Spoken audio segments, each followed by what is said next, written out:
कई बार कुछ कंपनियां राइट इशू लेकर आती हैं। राइट इशू बेसिकली होता है क्या है कि जब कंपनियां कुछ नए शेयर इशू करती हैं तो उस सिचुएशन में जो भी कंपनी के एग्जिस्टिंग शेयर होल्डर हैं, जिनके पास उस कंपनी के शेयर हैं, कंपनियां उनको एक अधिकार देती हैं, राइट देती हैं कि वह अगर चाहें तो कंपनी के और शेयर खरीद सकते हैं, एडिशनल शेयर बाई कर सकते हैं, जो कि नॉर्मली कुछ डिस्काउंटेड प्राइस पे होते हैं। जैसे जो शेयर का प्राइस होता है उससे कम प्राइस पर अवेलेबल होते हैं।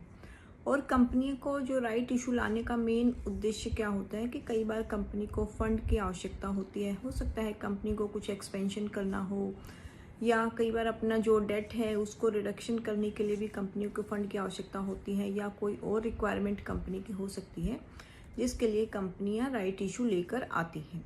अब राइट इशू में अगर मान लीजिए आपके पास कंपनी के शेयर हैं तो यह आपकी टोटली मर्जी होती है कि आप उसमें अप्लाई करें या नहीं करें, क्योंकि राइट इशू में आपके ऊपर कोई बाउंडेशन नहीं होता है, कंपलसरी नहीं है कि आपको लेने ही हैं। यह टोटली इंटायरली आपकी मर्जी होती है।